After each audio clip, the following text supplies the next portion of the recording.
Hey guys, welcome to world affairs. मैं हूं Prashant Dhawan. India spend करने वाला है almost $300 million to build Shahtoot dam in Afghanistan.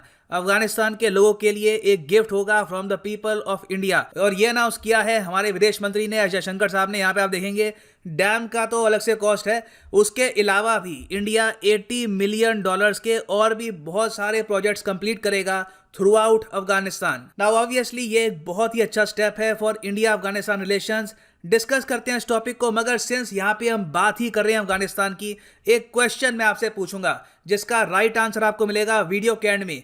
Question ये है कि अफगानिस्तान का नेशनल स्पोर्ट इनमें से कौन सा है? क्रिकेट, हॉकी, आर्चरी या फिर buzkashi? Answer the question in the comment section below. So discuss करते हैं इस टॉपिक को, बहुत कुछ आपको जानने को मिलेगा, a lot to know, a lot to discuss as always. But before we begin, आप किसी भी एग्जाम की तैयारी कर रहे हैं, चाहे आप यूपीएससी एस्पिरेंट हैं, एसएससी, बैंक, रेलवेज, आप स्टेट पीसीएस की तैयारी कर रहे हैं, यूपीपीएससी, आप परचेज कर सकते हैं अनअकैडमी का कोर्स। फायदा यहाँ पर आपको ये मिलेगा, आप जो लेक्चर है सुन सकते हैं फोन पर, कंप्यूटर पे, टैबलेट पे, वेरेवर यू वांट। उसके अलावा लेक्चर्स होंगे यहाँ पर लाइव, तो आपके अगर कोई क्वेश्चन है वो भी आप पुट अप कर सकते हैं। अभी के लिए जो कोर्सेज के प्राइस हैं ये आपके सामने हैं, मगर ये प्राइस पे मत कर देना, यूज द कोड PD10 और सीधा आपको डिस्काउंटेड प्राइस में ये सब कोर्स मिल जाएंगे। So use PD10, save money, because PD10 means discount. Now एक क्वेश्चन यहाँ पे सामने आता है कि ये अनाउंसमेंट क्या हमारे विदेश मंत्री ने पाकिस्तान में जाकर करी है या फिर कोई कॉन्फ्रेंस थी? तो बिल्कुल ये जानना बहुत ही इंपॉर्टेंट है कि 4 साल में एक बार होने वाली कॉन्फ्रेंस अफगानिस्तान कॉन्फ्रेंस हुई है 2020 के नवंबर महीने में। ये है एक क्वाड्रीनियल कॉन्फ्रेंस। क्वाड्रीनियल का मतलब एक ऐसा इवेंट या फिर एक ऐसी कॉन्फ्रेंस जो हर 4 साल में एक बार होती है। तो ओलंपिक्स क्या है, ये भी क्वाड्रीनियल है। फीफा का वर्ल्ड कप अगेन क्वाड्रीनियल। तो अगर कोविड-19 पेंडेमिक ना होता तो ये कॉन्फ्रेंस होती स्विट्जरलैंड में, मगर सिंस पेंडेमिक फैला हुआ है तो इंटरनेट के थ्रू एक वीडियो कॉन्फ्रेंसिंग के जरिए ये कॉन्फ्रेंस कंडक्ट करी गई, और इसको को होस्ट किया government of Afghanistan, government of Finland और यूनाइटेड नेशंस ने। और थीम था इस कॉन्फ्रेंस का पीस, प्रॉस्पेरिटी और self reliance. Now last time जब ये कॉन्फ्रेंस हुई थी 2016 में, तब होस्ट कंट्री था ब्रसल्स। और आपको ये जान के हैरानी होगी कि यूनाइटेड नेशंस ने अलग से एक मिशन ओपन कर रखा है फॉर अफगानिस्तान, जिसका नाम है UNAMA, मतलब कि United Nations assistance mission in Afghanistan. इसके अंडर इस कॉन्फ्रेंस में यूएन ने कहा कि आने वाले 4 साल तक हम हर साल अफगानिस्तान को प्रोवाइड करेंगे $3.3 बिलियन इन डेवलपमेंट एड। तो ये पैसा तो आया यूएन के थ्रू, उसके अलावा कई और कंट्रीज ने अपना कंट्रीब्यूशन किया, और इंडिया भी इस कॉन्फ्रेंस में पार्टिसिपेट कर रहा था थ्रू वीडियो कॉन्फ्रेंसिंग। और हमारे विदेश मंत्री ने यहाँ पर कहा कि ठीक है, आप सबकी अनाउंसमेंट ओके है, हम यहाँ पे अनाउंस करते हैं कि हमने एग्रीमेंट साइन कर लिया अफगानिस्तान के साथ शातू डैम को लेकर। इस डैम का आइडिया चल रहा है 2012 से। 2012 में इसकी एक फिजिबिलिटी स्टडी हुई थी, मगर उसके बाद से कोई यहाँ पर काम स्टार्ट हुआ नहीं। फाइनली 2020 में इस पर एग्रीमेंट साइन हो चुका है, और इंडिया ये 300 या फिर हो सकता है कि 350 मिलियन की कॉस्ट का डैम बिल्ड करेगा इन अफगानिस्तान। और इससे फायदा क्या होगा? लोगों को पीने का पानी मिलेगा। जो काबुल शहर है अफगानिस्तान का, जो कैपिटल है, वहां पे आज के समय पानी की काफी कमी है, पीने के पानी की काफी कमी है। तो 20 लाख जो वहां पे रेजिडेंट्स हैं उनको डायरेक्ट ड्रिंकिंग वाटर मिलेगा इस डैम से। बाय द वे, अफगानिस्तान की जो टोटल आबादी है ये है रफली 3 करोड़ 80 लाख। और इस सब के अलावा जयशंकर साहब ने यह कहा कि अफगानिस्तान के साथ हमारी है एक strategic partnership, long term commitment है डेवलपमेंट को लेकर। अफगानिस्तान का आज के समय कोई भी कोना नहीं है जहां पे आपको कोई ना कोई इंडिया फाइनेंस प्रोजेक्ट नहीं मिलेगा। टोटल हमारे 400 प्रोजेक्ट्स कंप्लीट हो चुके हैं इन अफगानिस्तान। कहीं पर हमने बनाई है सड़क, कहीं पर पावर लाइन, वेरियस तरीके से अफगानिस्तान के लोगों की हेल्प करी है इंडिया ने। और कुछ जो major infrastructure projects India already complete कर चुका है, ये भी जयशंकर साहब ने मेंशन किया इस कॉन्फ्रेंस में। इसमें से एक तो है दिलराम टू जरांज रोड। यहाँ पे आप अगर देखें, ये है हमारा प्यारा भारत, यहाँ पे ये पाकिस्तान, ये है यहाँ पर ईरान। तो ईरान की बॉर्डर में आपको मिलेगा जरांज, और यहाँ पे अफगानिस्तान में दिलराम। इन दो लोकेशंस को कनेक्ट करने के लिए जो सड़क है ये बिल्ड करी है इंडिया ने। और अगर मैं आपसे एक क्वेश्चन पूछूं कि ये जो सड़क है किस ऑर्गेनाइजेशन ने बिल्ड करी होगी, तो अगर आपके माइंड में यहाँ पे आंसर है BRO, तो यू आर राइट। जी हाँ, बॉर्डर रोड्स ऑर्गेनाइजेशन ने अफगानिस्तान में बहुत ही मुश्किल से ये सड़क बनाई थी। और ऐसा नहीं है कि यहाँ पे सिर्फ पैसा लगा था, रूट 101 को कंस्ट्रक्ट करने में टोटल 135 लोगों की यहाँ पर मौत हुई। कई आतंकवादी यहाँ पर अटैक करे गए।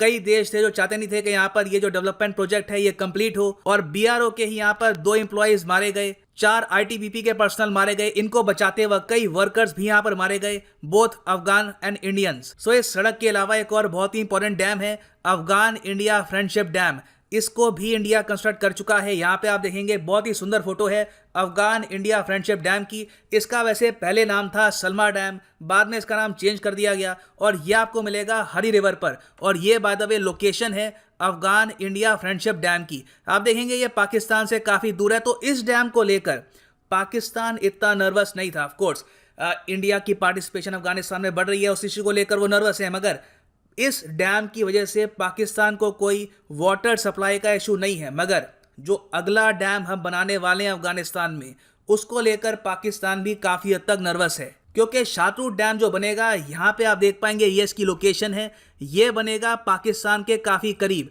और ये बन भी रहा है काबुल रिवर बेसिन पर, और काबुल रिवर बेसिन से पानी मिलता है अफगानिस्तान और पाकिस्तान दोनों को। यहाँ पे आप अगर देखेंगे बाय द वे जो ये डैम बनेगा, ये बनेगा मैदान नदी पर, जो एक बहुत ही बड़ी ट्रिब्यूटरी है काबुल नदी की। और काबुल नदी आप अगर देखें, ये पाकिस्तान है, ये पीछे अफगानिस्तान यहाँ पर, और ये जारी है यहाँ पर काबुल नदी, ठीक है।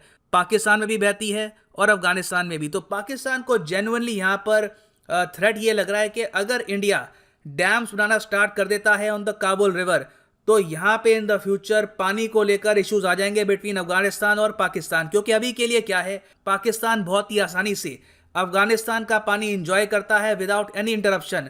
अफगानिस्तान में पिछले 30-40 साल से अनफॉर्चुनेटली लगातार वॉर हुई है, बॉम्बिंग्स यहाँ पे हुई है, तो कभी यहाँ की सरकार ने dams, hydro electricity projects build किए नहीं हैं। तो अब जाकर जब ये बिल्ड करेंगे तो ऑब्वियस सी बात है ये अपने शेयर का पानी रखेंगे अपने पास। तो पहले की तरह जो एक्स्ट्रा पानी फ्लो होता था टुवर्ड्स पाकिस्तान, वो इन द फ्यूचर नहीं होगा। और मैं आपको ये भी बता दूं कि शातूत डैम से ऐसा नहीं है कि सिर्फ ड्रिंकिंग वाटर ही मिलेगा। इसके अलावा जो यहाँ पर पानी स्टोर किया जाएगा इस डैम में, उससे हम प्रोड्यूस कर सकते हैं हाइड्रो इलेक्ट्रिसिटी, जो बाद में अफगानिस्तान की सरकार सेल कर सकती है इनकी वेरियस प्रोविंसेस को। तो अनुमान ये लगाया जा रहा है कि इस डैम की वजह से इनकी सरकार हर साल $2 मिलियन अर्न भी करेगी, और ऑफ कोर्स आसपास जो लोग हैं उनको बिजली भी यहाँ पर मिलेगी। फिर एक और यहाँ पे फायदा ये है इरिगेशन, कुछ यहाँ पर फार्मिंग हो पाएगी, ये भी काफ़ी इंपॉर्टेंट है। तो इंडिया ने अफगानिस्तान की बहुत तरीके से हेल्प करी है, और उनके जो प्रेसिडेंट है अशरफ गनी, इन्होंने इंडिया को थैंक भी किया है इंडिया की ओवरऑल $2 बिलियन की कमिटमेंट के लिए, क्योंकि अब तक इंडिया $2 बिलियन खर्च चुका है अफगानिस्तान इंफ्रास्ट्रक्चर पे, चाहे इनकी पार्लियामेंट की बिल्डिंग हो, डैम्स हो, सड़कें हो, और इवन चाबहार कॉरिडोर हो। अगर आपको ये पता हो, जो चाबहार पोर्ट है ईरान में, उसके थ्रू इंडिया ने यहाँ पर अफगानिस्तान को जो कनेक्ट किया है, सड़कें बनाई हैं, इससे भी अफगानिस्तान आज के समय इंडिया से इंपोर्ट कर सकता है, एक्सपोर्ट कर सकता है, और ना सिर्फ इंडिया से, और कंट्री से भी इंपोर्ट एक्सपोर्ट आज के समय अफगानिस्तान का पॉसिबल है। और अब ये कंप्लीटली डिपेंडेंट नहीं है पाकिस्तान पे फॉर देयर ट्रेड। सो वापस आते हैं अपने क्वेश्चन पे कि which of the following is the national sport of Afghanistan. तो यहाँ पर जो सही आंसर है ये क्रिकेट बिल्कुल नहीं है, सही आंसर है बुस्काशी। ये एक बहुत ही यूनिक स्पोर्ट है जो सेंट्रल एशियन कंट्रीज और इवन अफगानिस्तान में काफ़ी पॉपुलर है। यहाँ पर एक मीट का एक टुकड़ा और हॉर्सेस का काफ़ी यूज़ होता है, और यहाँ पे आप देख पाएंगे ये एक फोटो है बुस्काशी की। ज़्यादातर ये अफगानिस्तान में खिलाया जाता है एवरी फ्राइडे को। और बाय द वे, सिंस हम ये बात कर ही रहे हैं नेशनल स्पोर्ट की, तो ये भी जान लो कि जो साउथ एशिया है, साउथ एशिया में इंपॉर्टेंट कंट्रीज के नेशनल स्पोर्ट कौन से हैं।